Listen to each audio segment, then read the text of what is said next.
எல்லாருக்கும் வணக்கம். போதிமரம் முதியோர் இல்லத்திலிருந்து ராஜராஜேஸ்வரி. நான் நிறைய மூத்தோர்கள் சம்பந்தப்பட்ட விழிப்புணர்வுகளை பதிவிட்டுட்டே இருக்கேன்.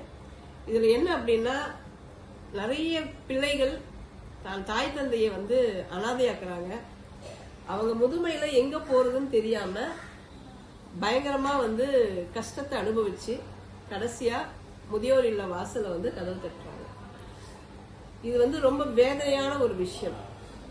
இளமையில என்ன பிரச்சனைகள் வேணாலும் சந்திச்சிடலாம், இளமையில எவ்வளவு தொழில் வேணாலும் செஞ்சிடலாம், எவ்வளவு கஷ்டத்தையும் என்னால முடியும்ன்றத சமாளிச்சிடலாம். ஆனா 70 வயசு உள்ள முதுமையோட இந்த பாட்டி எங்க போவாங்க? என்ன பண்ண முடியும்? அவங்க அங்க இருந்து இங்க நடக்கிறதே ரொம்ப கஷ்டமான ஒரு சூழல். சோ இந்த மாதிரி இருக்கும்போது மக்களாகிய அவங்க பெற்ற மக்கள் இதை புரிஞ்சுக்கணும். இந்த பாட்டியுடைய வயசு 70. ஜானகி அம்மாள் இவருடைய கணவர் பெயர் ஆறுமுகம். அவர் இறந்துட்டாரு, அவர் இல்ல. இவங்க சேலம் அனைத்து மகளிர் காவல் நிலையம் மூலமா நம்முடைய போதிமர முதியோலத்திற்கு வருகை தந்திருக்காங்க. நான் நூத்தாப்பூர் கிராமம் கெங்கவள்ளியில இருக்கிறதா சொல்றாங்க. அந்த ஊர் மக்கள் இந்த அம்மாவை ஒதுக்குப்புறமா ஒரு கோயில் வாசல படுக்க வச்சிருக்காங்க. இவங்களுக்கு வீடு வாசல் சொத்து சுகம் எல்லாமே இருந்திருக்கு. வயசான காலத்துல உனக்கு எதுக்கு சொத்து சுகம் சொல்லி பசங்க எல்லாம் அதை வித்து பணத்தை வாங்கிட்டு அவங்கவுங்க ஒவ்வொரு ஊர்ல போய் செட்டில் ஆயிட்டாங்க. சொந்த வீடு வாசல் வாங்கி இந்த அம்மாவை நடுத்தூர்ல விட்டுட்டாங்க.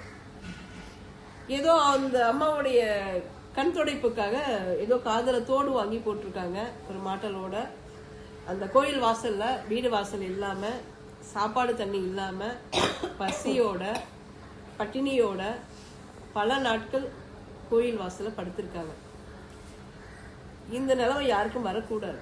எப்படி எப்படியோ வாழ்ந்திருப்பாங்க. சின்ன வயசுல இருந்து இந்த முதுமை பருவம் வரவதுக்கு எத்தனை குழந்தைங்களை பார்த்து அவங்கள வளர்த்து அவங்கள படிக்க வச்சு ஒரு கல்யாணம் காட்சி பார்த்து எத்தனையோ பேரன் பேத்திகளை பார்த்து வந்த இவங்களுக்கு கடைசி நிலைமை கோயில் வாசலும் பஸ் ஸ்டாண்டுடைய மேல் கூட தான்.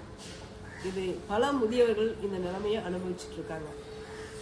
ஸோ இந்த கோயில் வாசல படுத்துட்டு இருந்த இந்த அம்மாவை யார் நல்லவங்கன்னு தெரியல, ரொம்ப நல்லவங்களா இருப்பாங்கன்னு நினைக்கிறேன். அந்த திருடர்கள் காதல இருக்கிறது எல்லாத்தையும் கழட்டி இருக்கிறதையும் ஒண்ணுமே இல்லாம பண்ணிட்டாங்க.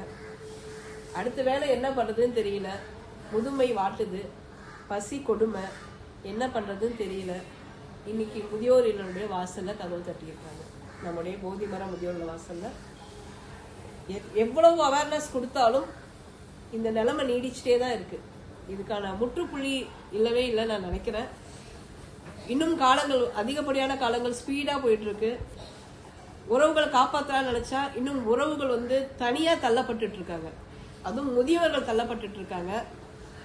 தயவு செய்து இந்த மாதிரி முதியவர்களுக்கு இந்த நிலைமை வராம அவர்களுடைய மகன்களும் மகள்களும் பார்த்துக்கிட்டா ரொம்ப நல்லா இருக்கும். இல்ல சொந்த பந்தமாவது காப்பாத்துங்க. அவங்களுக்குன்ற ஒரு நிழல் கூடைய, அவங்களுக்குன்ற ஒரு இடத்த கொடுங்க, அவங்களுக்கு ஒரு சாப்பாடு கொடுங்க. இதைதான் கேட்கிறோம். எத்தனை முதியோர்கள் டெய்லி டெய்லி டெய்லி டெய்லி முதியோர் இல்லத்துடைய வாசல கதவு தட்டிட்டே இருக்காங்க. மனநல பாதிச்சு தட்டுறாங்க, வறுமையில தட்டுறாங்க, பசியில தட்டுறாங்க, எங்க போறதுன்னு தெரியாம தட்டுறாங்க, மரணத்துடைய விளிம்புல இருந்து தட்டுறாங்க. இது எல்லாம் பெரிய கொடுமையா இருக்கு. தயவு செய்து இந்த கொடுமைக்கெல்லாம் ஒரு முற்றுப்புள்ளி மக்களாகி நீங்க தான் பார்க்கணும். இந்த நிலைமை யாருக்கும் வரக்கூடாது. இதை காப்பாற்றுவோம், முதுமையை காப்பாற்றுவோம், முதியோர்களை காப்பாற்றணும். ஸோ இந்த நிலைமையில இந்த பாட்டிங்க வந்திருக்காங்க. பயப்பட வேண்டாம் பாட்டி, இருங்க, சரியா? நாங்க இருக்கோம். சந்தோஷமா? சரி, நன்றி.